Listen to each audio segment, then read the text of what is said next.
So my name's Paul Stevanovic. I'm an assistant head gardener here at Stowe Landscape Gardens, and I've been here for 39 years. Before we got the large Seko Sam here, we had a smaller version, and it needed a tractor and a PTO to actually run it, and obviously you got diesel then.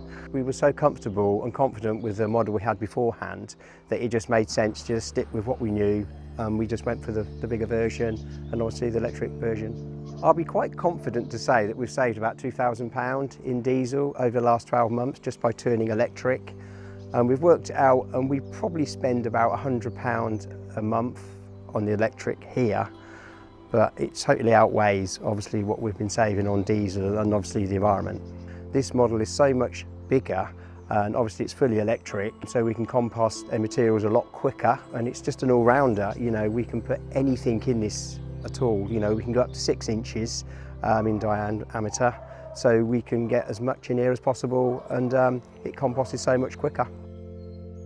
We even put our, you know, we've got a Vegware waste, so we can compost all that, so it all goes in together and it all composts nicely together. What we tend to do when we're composting, we try and put a bit of everything in. So if you can put a bit of pruning in, if you can put a bit of grass in, a bit of Vegware in, it just composts all together, and you get a nice balanced mixture of compost coming out. With the older one we had, it took slightly longer because it was smaller, because this is a bigger version. Depending what you put in, now if you're just putting grass in or some very fine prunings, you could probably put about maybe 6 bucketfuls of a JCB loader in there, and within about 20 minutes, 25 to 30 minutes, that's composted, ready for emptying. If you've got something a little bit thicker, maybe up to 6 inches, and you've got prunings, it's a bit more hardwood, it's a bit more heavier, it may take a little bit longer, but on the whole, you look at an average of half an hour. So what we've got here, we've got a wash pad, and you can see behind us, you can see all our bins with our mulch in. So once we've done our half-hour cycle, we will then empty the compost. We will then push it up into the furthest bin that you can see, and then what we will do every 2 weeks, we will start to rotate the bins. So you've got your very first one, you make your way down, and after about sort of 8 to 10 weeks, we're then ready to actually get a bay out, actually put into the garden. The good thing about this wash pad here is that we're actually complying, because you get a lot of runoff from the mulch. So, you know, it can be quite nasty. So we've got a 10,000 litre tank, and you can see the gullies that run down the sides. So all the runoff from the mulch will go down the gullies, it will go into the 10,000 litre tank, along with any rainwater that picks up on here as well. What we can also do, and we're in the process of setting this system up, is that we can actually pump it back onto the mulch itself.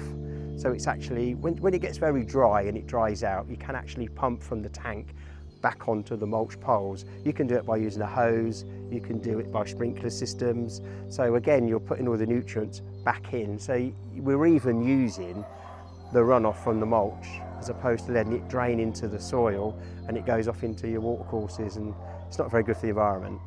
Yeah, because we're trying to be as green as possible here at the National Trust, and this is just an addition. I mean, we've gone for strength with our environment and the way we're becoming greener. And like I said, we're saving money on diesel, you know, the environment in general, there's nothing going into the atmosphere. It's just a whole round package for us. We don't waste anything, you know. Stuff that comes down, if it's bigger than 6 inches, it goes for a wood chipper. The wood chips can go on the pile and be mulch. We can use it for sort of paths. Anything bigger than that, we just use for logs for our burner in there. We're not wasting anything, we're not having fires, there's no need to. If we can compost everything and anything, we'll do it, and it's all going back into the garden, so we're actually recycling all our greenery. So we've been working with RT Machinery, especially Richard Taylor, for many, many years now, and he's always come up with fantastic products, you know, and we go to Richard straight away if we want anything. He's on the same journey as us, you know, with turning greener and all the kit, the new machinery that's out there. We go to Richard's road shows, we know exactly what's on the market, and he treats us, it's special, he treats us very, very good. You know, he brings his kit out, we can demo it, we can go and see it in action, but we just get such good service with Richard. With purchasing, the aftercare is second to none. and we always go to Richard Taylor before we go anywhere else in RTM machinery.